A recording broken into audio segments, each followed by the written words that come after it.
we will have a subconscious love attraction to someone who has that same negative characteristic of one of our parents. And why are we attracted to that person? Because it's unfinished business. And in our subconscious, we want to resolve it. Really? So welcome to Parent with Purpose. We are here again with Doug. He is going to talk to us about a few topics. And today's topic is going to be the love cycle with your kids. And it's really important that we understand our actions and our words and things that we do, how they affect our children, and how that affects their relationships going forward. So, Doug, I'm actually going to leave it up to you to kind of explain the love cycle that you were explaining to me earlier so that I don't mess that up on you. All Absolutely. Right? So here it is.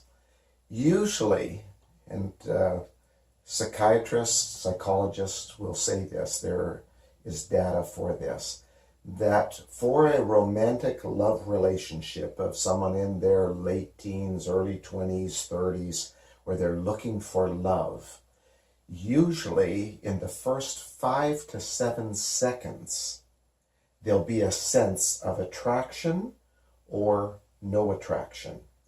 And the question of the ages is, and has been, what is it that causes that attraction? Is it that you have an essential oil on your wrist? Right. You know, is it your smell? Yes. Is it that? Is it your eyes? What is it? And what has been discovered is that the attraction comes from an unfinished business in your past. Now, my wife has taught in palliative care, and that's care for the dying. Mm-hmm. And one of the greatest things that you can do for someone who is dying is allow them to go through their unfinished business, maybe a forgiveness with someone, talking through some issues that were unresolved, and so that they can die in peace. Mm-hmm. Well, we need to live that way as well. And so where there is unfinished business, it goes deep in our subconscious. Now here's the sentence. We have an attraction to the greatest negative characteristic of one of our parents. Now it sounds very negative and critical, but it's not. Because again, we're normal people with normal issues. Right. But there is a negative characteristic that we will have with one of our parents. And that becomes ingrained in us and goes into our subconscious. And so when we're looking for love, and we're in this cycle of love, in actual fact, in a room filled with 1,000 people, we will have a subconscious love attraction to someone who has that same negative characteristic of one of our parents. And why are we attracted to that person? Because it's unfinished business. And in our subconscious, we want to resolve it.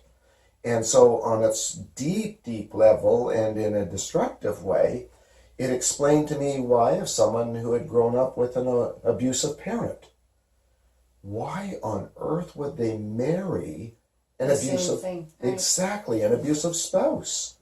And I thought, anyone can rationalize that, of course, but we're talking about a deeper level. Mm-hmm.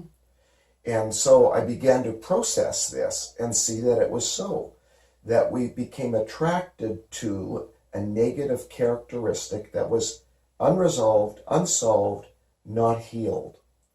So what is the key on the positive side of making good choices? Good question. It is. It's a great question. So that we can be attracted to the good. Yes. We're looking for not perfection, but parents and kids who would desire to be the best that they can be and to be whole. So that if we have bitterness, maybe I can have bitterness in my life, or anger, unresolved hatred and those things, that before I would look for love, serious love, I would actually want to deal with my stuff. And I would even want to, if I was able to, engage my parents so that we could talk about reconciliation, peace, harmony. Again, we're not talking about have any of us been perfect or any of us angels. No, none of us have. And every family will have stuff. But how do you, okay, so I'm just going to take myself as an example. I had one parent who basically kind of, made me kind of be the slave. So everything that was done in the house, I basically did it because there was two younger kids. There was 12 years between us.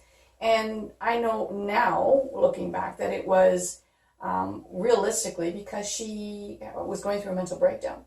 But I spent years being resentful about the fact that I was doing for her. I don't know that I looked for a mate that made me do that. But just talking about this, I realized he didn't put that on me, but I did. I married somebody who came from a European background, and women did this and men did this, and they didn't cross the two.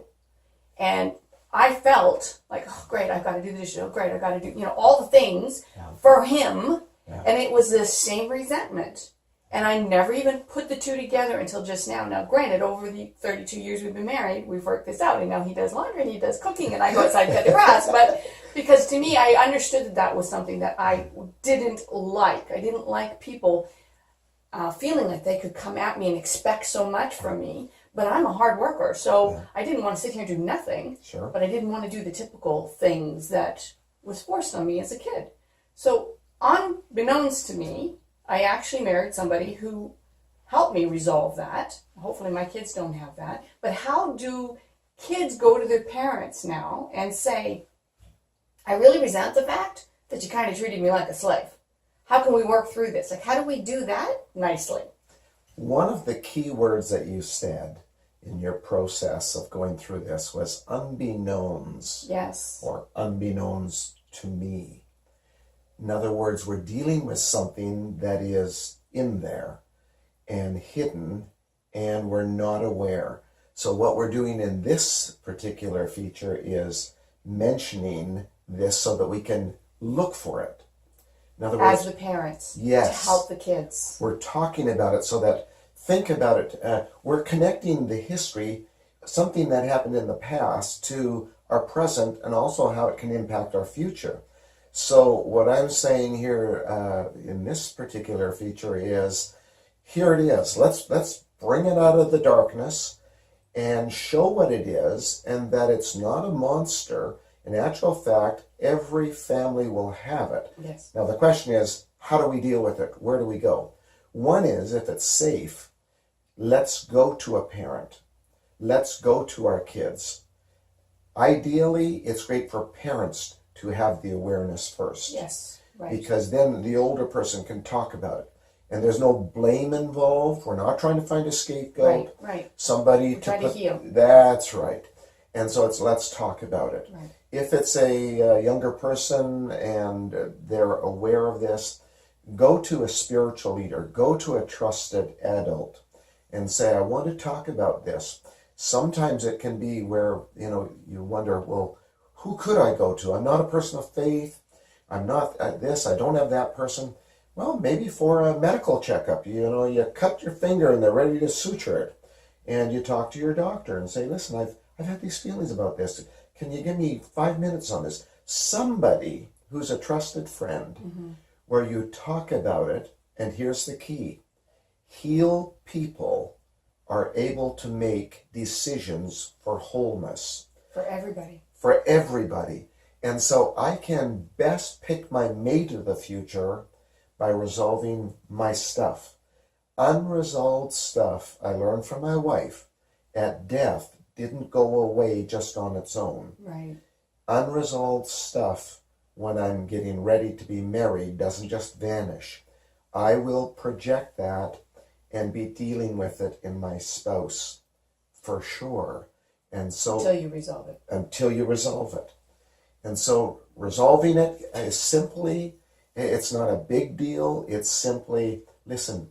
Owning it. Own it, or forgive me, which is part of owning, or give me understanding on this.